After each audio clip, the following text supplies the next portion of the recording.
이렇게 의식이 깨어 있고 다음 세대를 걱정하는 이런 목사님들이 참 많은 애를 쓰신 것을 기억합니다. 제 선배 목사님 가운데 교사 헌신 예배 이런 데 가면 교회 중직자들 어르신들을 다 모아놓고 사자후를 토하시는 분이 있어요. 여러분의 교회는 지금이 좋은 교회입니까? 5년 후가 좋을 교회입니까? 지금이 더 좋은 교회가 되기를 원합니까? 5년 후가 더 좋은 교회가 되기를 원합니까? 근데 제가 보기에 여러분 교회는 10년 후면 망할 교회입니다. 뭐 이렇게 막 대놓고 질책을 하시는 그런 목사님도 계셨습니다. 그 교회를 깨우치기 위해서 그렇게 꾸지람을 하신 것이죠. 그런가 하면 어떤 목사님은 목회 현장에서 정말 우리의 다음 세대들을 우리가 어떻게 존중해야 되는지를 실천하기 위해서 엄청 애를 쓰신 분들이 있었습니다.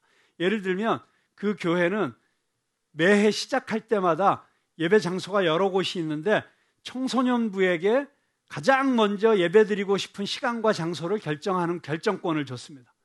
그래서 예를 들어 우리 교회로 치자면 우리 청소년부에게 우리 교회가 지금 예배드리는 공간 중에서 어디서 몇 시에 예배드리고 싶어요? 그런데 겁도 없이 청소년부가 11시에 이 광야 아트센터에서 예배드리고 싶습니다. 그러면 줘야 되는 거예요. 그럼 우리 어른들은 어떻게 해야 돼요? 그 시간대에 예배드리고 싶으면 저 교육관에 가서 예배드리든지 아니면 교육관 부족하면 어디 도산공원에서 야외 예배를 매주 드리든지 해야 되는 겁니다. 그게 싫으면 여기서 예배드리고 싶으면 시간대를 아침 7시에 예배드리든지 오후 2시에 예배드리든지, 그래서 가장 교회에 좋은 시간과 좋은 장소를 말 그대로 우리가 가장 소중하게 여기는 우리 다음 세대들을 위해서 먼저 선택할 수 있게 해주는 그런 실제로 노력을 한 목사님도 있었습니다. 제 친구 중에 미시간 대학교라는 학교에서 정신과 교수를 하다가 갑자기 하나님의 음성을 듣고 이 정신과 의사는 그동안 자기한테 환자들이 와서 하나님의 음성 들었다 그러면 이게 심각하구나 이렇게 생각을 했는데 자기가 갑자기 음성을 들은 거예요. 그래가지고 들었는데 너는 지금부터 전 세계를 다니면서 내가 하고 있는 일을 보아라. 그래서 정말 이 정신과 의사가 정신없이 일을 저지른 거죠. 그래서 학교를 사직하고 세 자녀를 데리고 약 10년 전 일인데 그때부터 지금까지 전 세계를 떠돌아다니고 있습니다. 좋은 점은 온 가족이 온 가족이 어딜 가든지 같이 다닌다는 것이죠.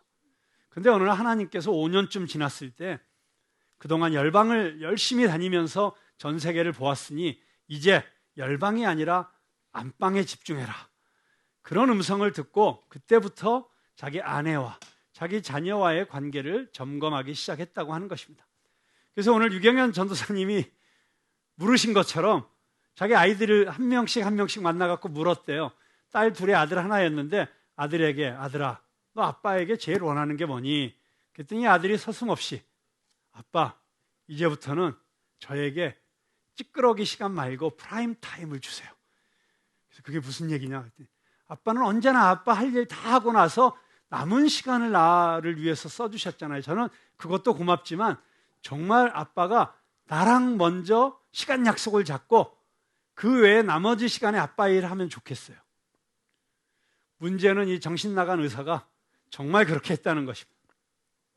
그리고 얼마 지나지 않아서 저를 만났을 때 이런 얘기를 했습니다. 자기 자신의 삶의 우선순위가 얼마나 잘못되어 있었는지를 발견했다. 지난주에 우리 이진영 목사님께서, 이진영 목사님이 누구신지 모르시는 분을 위해서 잠깐 그 자리에서 일어났다 앉으시겠습니다. 죄송합니다. 예, 이분이십니다. 이분도 약간 정상은 아니신 것 같은 느낌이 들긴 하는데 그 목사님 푸른나무 이야기를 듣고 너무나 많은 성도님들이 큰 은혜를 받았다고, 정말 너무 귀한 목사님이신 것 같다고 이구동성으로 말씀들을 하셨습니다. 그래서 제가 뭐가 그렇게 좋았느냐고 물었더니 제가 감동받은 포인트하고 성도님들이 똑같은 이야기를 하시더라고요. 10년째 치매를 앓고 있고 또 그 배우자를 간병하시는 아버지 어머니를 이제는 그대로 내버려 둘 수가 없어서, 그래서 그분들을 돌보기 위해서 한창 일할 나이에 어쩌면 목회자로서의 골든타임이라고 할 수 있는 그 시기에 모든 것을 내려놓고 아무 대책도 없이 한국에 나오실 수 있었다는 것, 그리고 그분의 아내와 딸이 그 결정에 동의해서 같이 아무 대책도 없이 한국에 나오셨다는 그 모습만으로도 이 가정이 어떤 가정인지, 이 목사님이 어떤 목사님이신지 알겠다는 것이었습니다. 저는 그렇게 실천은 못하고 있지만 저에게도 비슷한 경험이 있었습니다. 제 설교를 기억하시는 분은 기억하시겠지만 지금으로부터 몇 년 전, 그러니까 코로나가 터지고 나서 얼마 안 됐을 때 갑자기 제 인생에 없었던 일이 일어나기 시작했습니다. 어떤 회장님께서 저는 가진 게 돈밖에 없습니다. 원하는 거를 한번 말씀해 보십시오. 이러질 않나. 또 이 동네 어떤 건물주께서 푸른나무교에다가 제 빌딩을 하나 기증하고 싶습니다. 갑자기 이런 얘기들을 해가지고 야, 이제 드디어 하나님이 밀어주시나 보다. 그리고 너무 신이 나가지고 제가 우리 그 가족들 가정 예배, 우리 돌아가신 아버님 추도 예배 때 이거를 간증을 했더니 갑자기 저희 누님들이 별로 안 좋아하시고 목사이신 둘째 누님께서 정신 차려라. 예수님은 그거 다 거절하셨다. 갑자기 뒤통수 얻어맞은 것 같아서 야, 내가 기도를 해야겠다. 그리고 이제부터 내가 도대체 지금 뭔가 막 몰려오는 것 같은데 내가 무슨 일을 해야 될지, 앞으로 우리 푸른나무교회를 어떻게 목회를 해야 될지, 하나님께서 주신 이 문화예술 선교의 비전을 어떻게 감당해야 될지 내가 기도하고 음성을 들어야겠다. 그리고 크리스마스 예배 끝나고 26일 날 다일 공동체 설곡산에 들어가서 새벽에 일어나서 기도를 시작했습니다. 다일 공동체 뒷산에 응답봉이라는 봉이 있습니다. 그 응답봉으로 올라가는 길에 중간에 보니까 기도할 만한 아주 좋은 장소가 있어요. 거기서 기도를 하는데 갑자기 내가 이해할 수 없는 마음속에 어떤 통곡이 터지면서 그렇게 회개 기도를 시키시는 거예요. 제가 무슨 기도를 했는지도 잘 모르겠어요. 그런데 그 기도를 한참 하고 났는데 하나님의 감동이 제 마음속에 밀려오면서 응답이 들리기 시작하는 거예요. 근데 그 응답이 제가 생각하는 거랑은 전혀 딴판인 응답이었어요. 저는 우리 푸른나무교회 앞으로 5년 후의 비전, 10년 후의 비전, 또 프레이즈 게더링을 시작하게 하셨으니 이 비전을 어떻게 이룰 것이냐, 이런 기도의 응답을 받으려고 올라갔는데 그때 하나님이 주신 응답이 이런 것이었습니다. 어머님을 생신, 크리스마스, 연말 연시 한 번도 찾아가 뵙지 못할 정도로 바쁜 것은 죄다. 나는 기뻐하지 않는다. 바로 집 앞에 장모님이 살고 계신데 일주일에 한 번이라도 찾아가서 안부를 묻고 식사라도 같이 하지 못할 정도로 바쁜 것은 죄다. 나는 네가 그렇게 사는 것을 원치 않는다. 너무 감사하게도 요즘 매일 우리 장모님을 아침 저녁으로 뵙고 있습니다. 우리 목화가 효자입니다. 제가 아침에 나올 때 어머님께 강아지를 갖다 드리고 집에 들어갈 때 강아지를 받아오느라고 정말 하나님께서 목화를 통해서 강제적으로 어머님을 문안하도록 시키시는 것에 대해서 제가 얼마나 감사한지 모르겠습니다. 세 번째 응답은 더 어려운 얘기였습니다. 아내가 극도로 반대하는데도 무시하고 일을 저지르는 것은 하나님이 기뻐하시지 않는 것이다. 순종하기가 쉽진 않습니다. 교회 성도 중에 아픈 사람이 있는데도 자주 찾아가 보지 못할 정도로 바쁜 것은 목회자로서 탈선하고 있는 것이다. 이런 응답만 계속 주시는 거예요. 자, 제가 지금 무슨 이야기를 하고 싶어서 서론이 이렇게 길까요? 우리 인생에서 가장 중요한 일은 내가 마땅히 사랑해야 하는 사람들을 주님께서 주시는, 성령께서 주시는 지혜와 총명으로 풍성하여진 그 사랑으로 충분히 사랑하지 못하고 있다는 것입니다. 자, 세상의 모든 문제는 사랑의 결핍에서 온다. 며칠 전에 찰스 황태자가 대관식 하는 걸 보니까 아주 자연스럽게 그분의 지나온 삶이 생각나면서 특별히 그 다이아나 왕비, 이 세상에서 가장 나쁜 질병은 사랑받지 못하는 것이다. 정말 충분히 사랑받지 못하고 사랑받아야 될 때 사랑받지 못하고 우리의 가슴 속에 있는 그 러브컵이 바닥나는 것으로부터 인생의 많은 문제들이 시작된다. 사실 성인이 되어서 발견하는 것은 우리 인생에 내가 이해할 수 없는 내 고쳐지지 않는 문제, 어떤 중독, 잘못된 습관, 이 모든 것들이 내가 사랑받아야 될 때 제대로 사랑받지 못한 것으로부터 오는 것이었다. 그래서 이 세상의 모든 문제들은 사랑하고 사랑받음으로 해결될 수 있다. 그래서 예수님께서 주신 계명이 딱 두 가지라고 아까 말씀하셨잖아요. 하나님을 사랑하고 이웃을 사랑하고. 그런데 그 이웃 가운데 우리가 가장 먼저 사랑해야 하는 대상은 나와 가장 가까운 사람들이다. 왜냐하면 그들이야말로 나의 사랑을 가장 필요로 하는 사람들이고 나를 통해서 그 사랑이 채워지는 것이 하나님의 뜻이고 하나님이 세우신 질서이기 때문이다. 그래서 하나님께서 그 사랑을 가장 잘 주고받으라고 세워주신 두 개의 중요한 기관, 성경에 보면 하나님께서 직접 세우신 이 지구상에 있는 유일한 두 기관이 뭡니까? 가정과 교회입니다. 가정과 교회. 그런데 좋은 교회는 어떤 교회입니까? 가정 같은 교회. 좋은 가정은 어떤 가정입니까? 교회 같은 가정. 네. 그런데 우리의 문제는 가정에서도 교회에서도 정말 이 사랑을 충분히 받고 누리지 못하고 있는 현실이라고 하는 것입니다. 우리의 가장 큰 문제는 정말 주님의 말씀대로 사랑하고 싶은데 어떻게 사랑해야 되는지 잘 모른다고 하는 것입니다. 그런데 오늘 주님께서 우리에게 주신 말씀 가운데 그 문제를 해결하는 중요한 열쇠가 다 들어있습니다. 오늘 우리가 읽지 않고 지난주에 읽었던 본문 9절부터 우리가 생각해 보면 예수님은 이렇게 말씀하십니다. 아버지가 나를 사랑한 것 같이 나도 너희를 사랑하였으니. 자, 여기에 첫 번째 키가 있습니다.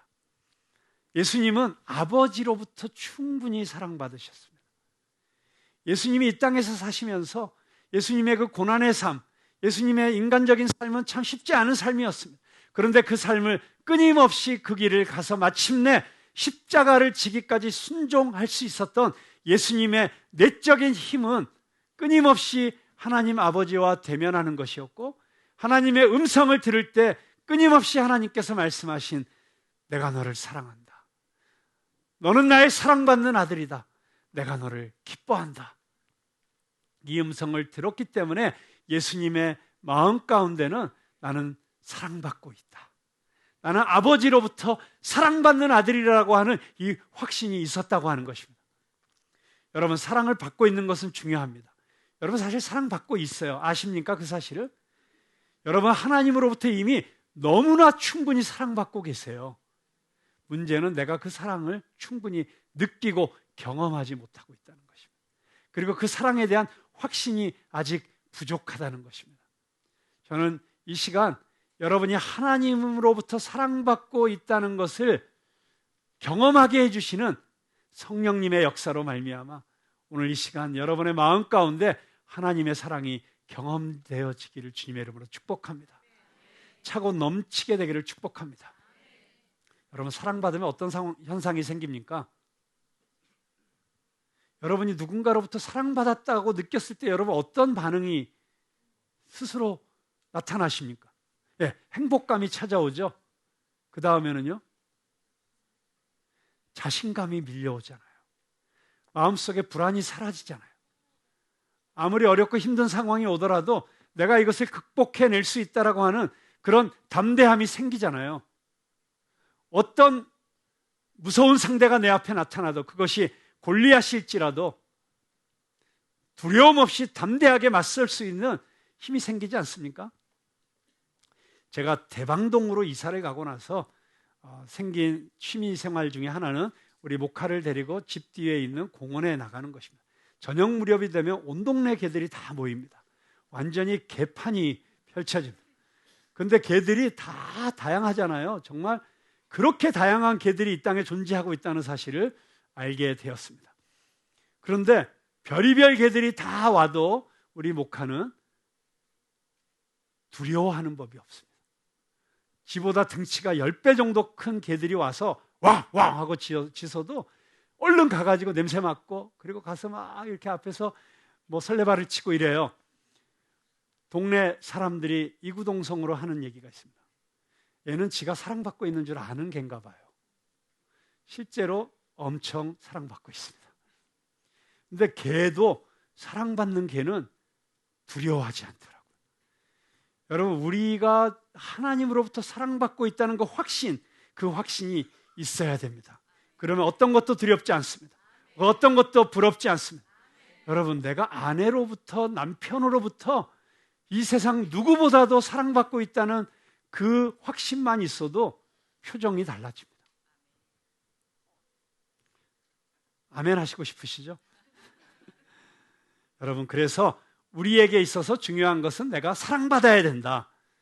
그런데 십자가에서 나를 위해 생명을 내어주신 그 예수 그리스도의 사랑이 바로 나를 향한 하나님의 사랑이었다는 사실을 여러분 믿으시게 되기를 주님의 이름으로 축복합니다. 그런데 예수님께서 뭐라고 말씀하십니까? 그 사랑의 확신이 생기기 위해서 내가 해야 될 일은 나의 사랑 안에 거하라. 예수님의 사랑 안에 거해야 됩니다. 그런데 그 사랑 안에 거한다는 것이 무슨 뜻이라고 했습니까? 내 계명을 지키면 내 사랑 안에 거하리라. 여러분, 말씀을 지키는 것이, 말씀 안에 사는 것이, 말씀과 동행하는 것이 사랑 안에 거하는 것입니다. 그렇습니다. 요한복음 15장은 열매 맺는 삶에 대한 말씀입니다. 오늘도 예수님이 결론적으로 말씀하지 않습니까? 너희가 서로 사랑함으로 내 기쁨이 충만하게 하라.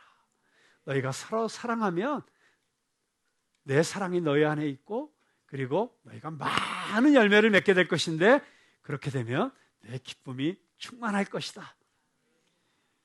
여러분, 오늘 우리 푸른나무교회 열매들을 보시면서 기쁘셨습니까? 얼마나 행복합니까? 이 귀한 자녀들을 보는 것만으로도 흐뭇해지잖아요. 그러면서 이런 생각이 듭니다. 정말 우리가 이 땅에서 살면서 할 수 있는 최고의 투자는 이 아이들을 위해서 아낌없이 쏟아 부어주는 사랑을 주는 것이다. 이들이 마음껏, 오늘도 보니까 재능들이 얼마나 많은지 모르겠어요. 정말 건반을 치면서 노래를 하거나 앞에 나와서 춤을 추거나,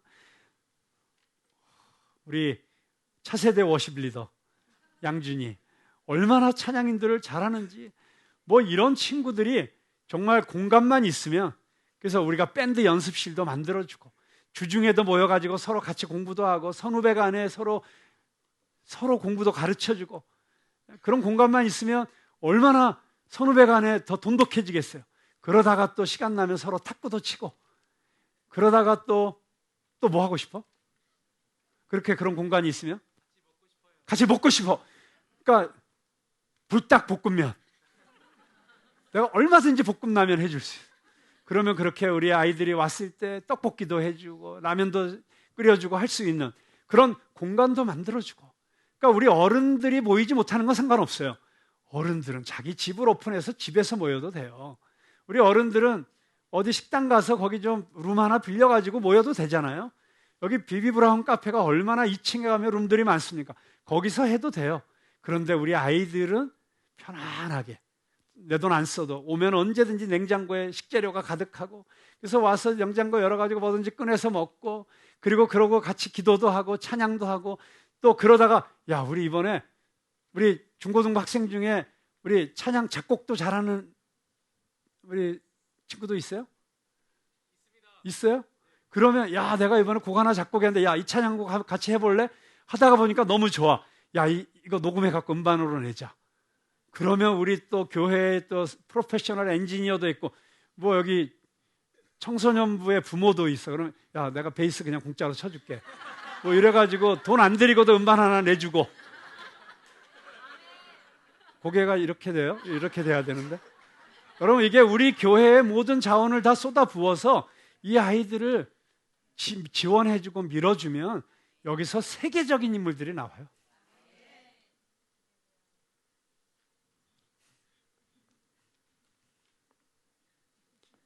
뭐라고 예배 시간에 흉을 보고 계세요? 휴지를 드려야 된다고? 주세요. 네.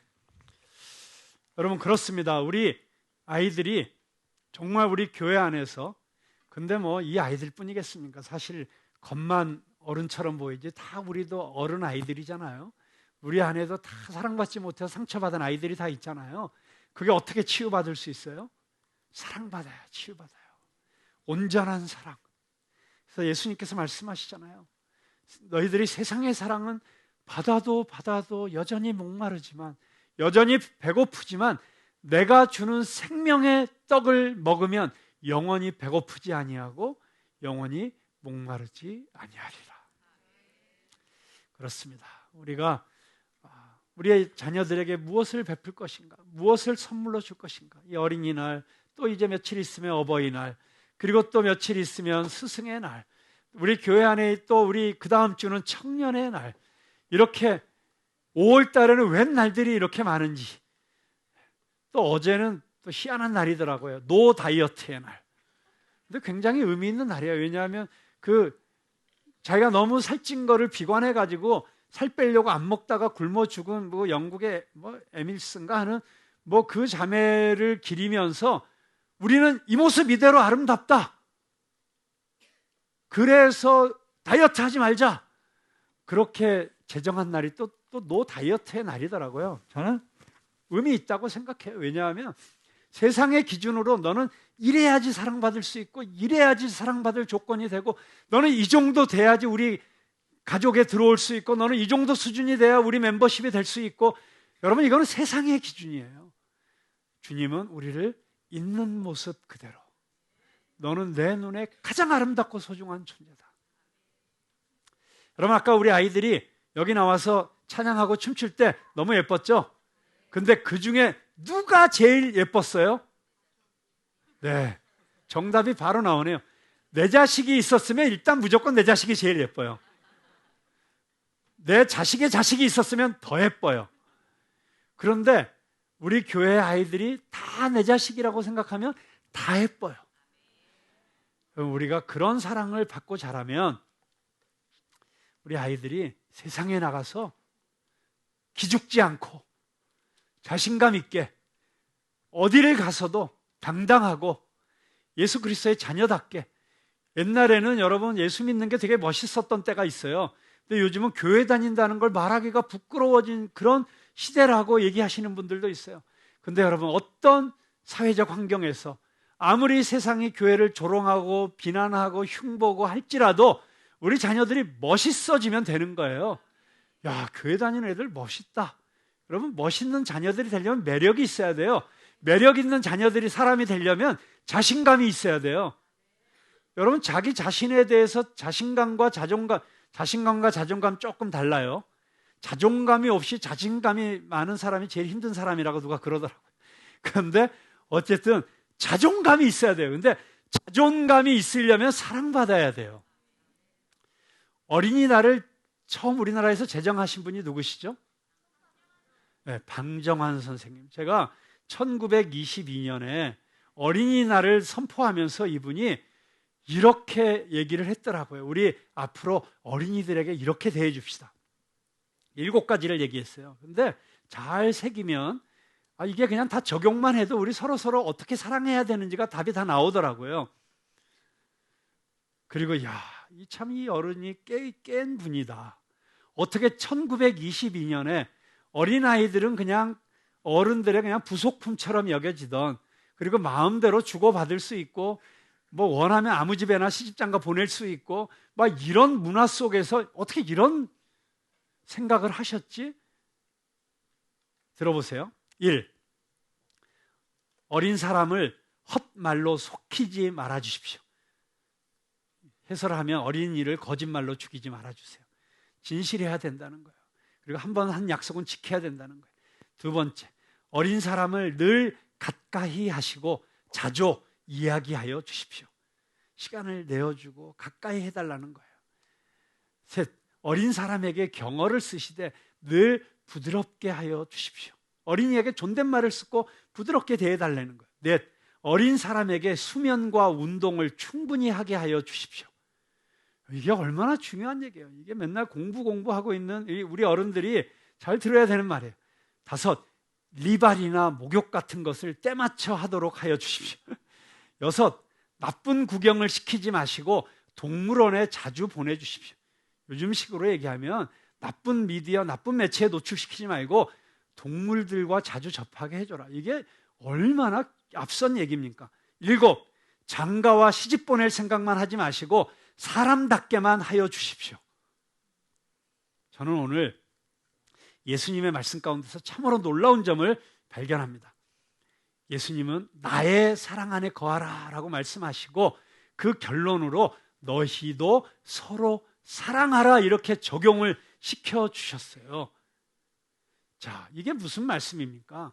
이 말씀의 초점은 자, 내가 너희를 이렇게 사랑했으니 너희도 나를 사랑하여라 이 말씀이 아니잖아요.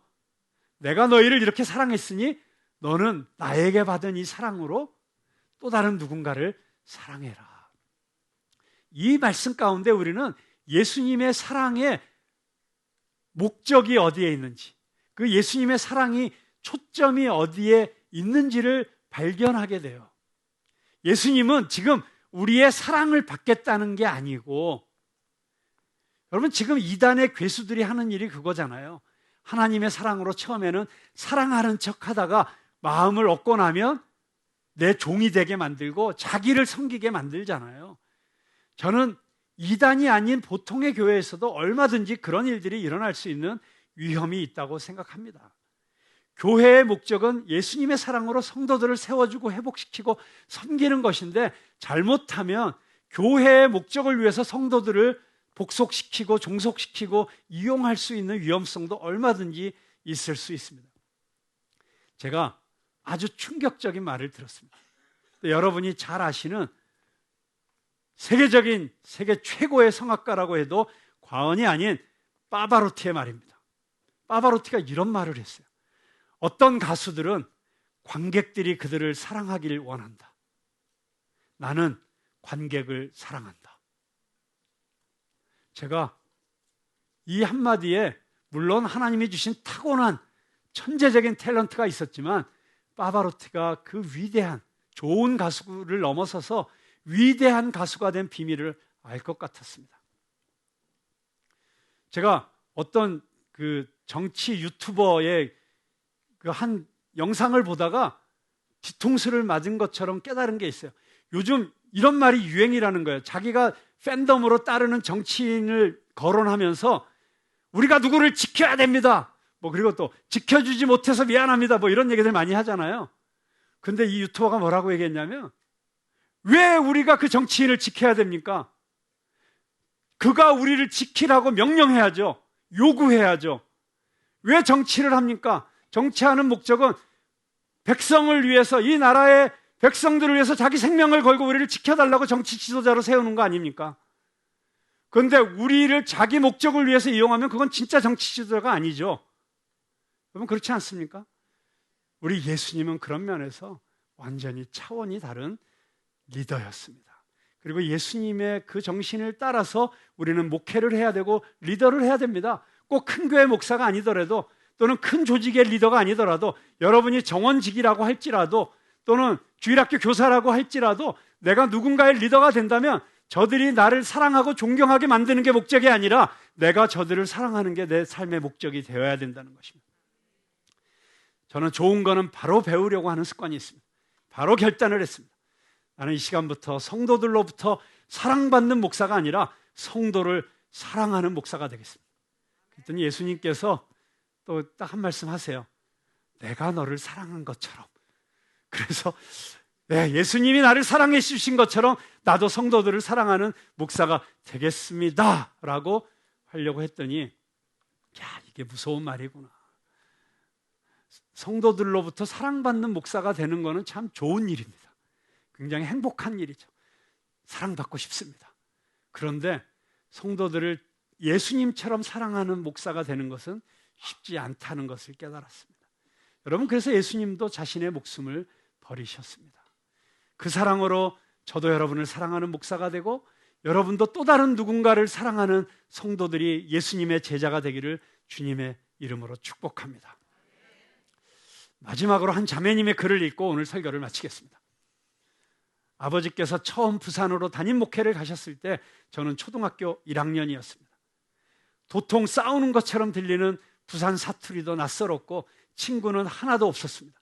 부모님은 막 부임하셔서 바쁘게 목회하실 때라 혼자 집에 있을 수밖에 없었을 때 저를 집으로 불러 상에 밥 한 공기 수저 한 벌 더 얹으셔서 밥 먹여주셨던 교회 사찰 집사님이 제 교회 공동체의 첫 기억입니다. 이후 부모님께서 부산, 안산 그리고 성남에 이르기까지 목회지를 옮기실 때마다 전 매번 참 아팠습니다. 사랑하는 몸에서 떨어지기 싫었기 때문입니다. 그만큼 사랑했고 사랑을 받았습니다. 저는 제가 그 교회들을 사랑했던 이유가 뭘까 생각해 보았습니다. 저는 성도님들께 갚을 수 없는 많은 사랑을 받았습니다. 유기성 목사님, 박리부가 사모님의 딸이라는 그 이유 하나만으로 얼굴도 알지 못하는 분들이 저를 위해 기도해 주셨습니다. 아무것도 아닌 일도 사랑의 렌즈를 끼고 봐주시니 진짜 잘하는 것처럼 예쁜 것처럼 여겨졌습니다. 하나라도 더 주려고 하셨던 사랑의 손길들을 선명히 기억합니다. 매주 수요일마다 수요 예배 전 검은 봉지에 시장에서 막 산 야채와 요구르트를 담아 오다 주섰다 느낌으로 주시던 권사님, 항상 만날 때마다 머리를 등으로 쓰다듬으시면서 세상 가장 귀한 아이처럼 봐주셨던 권사님, 다른 교회로 임지를 옮기며 이사하는 날 손 흔들며 우시던 성도님들, 이 갚을 수 없는 사랑을 받은 것이 감사해서 그래서 제가 그 교회를 사랑하는 것일까? 가만히 생각해 보니 그것만이 아니었습니다. 선포된 말씀을 진짜 삶으로 살아내기 위해 몸부림치는 성도님들, 항상 기도의 자리에서 부르짖으며 기도하시는 기도의 용사들, 정말 주님 안에서 한 몸됨을 지켜내는 장로님들, 이 모든 성도님을 통해 저는 교회를 진짜 사랑하게 되었습니다. 때로 실망스럽고 낙심이 되고 어려울지라도 여전히 교회를 사랑하는 이유는 주님을 정말 사랑하고 그분을 따르시는 성도님들 때문이었습니다.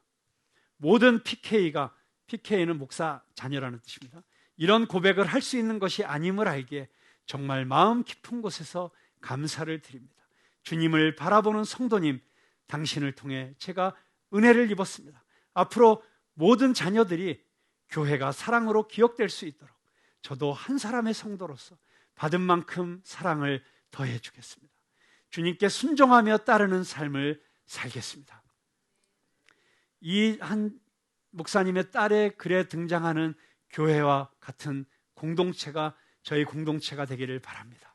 그리고 이 자매가 결단했던 이 결단이 오늘 저와 여러분의 가슴 속에 있게 되기를 주님의 이름으로 축복합니다.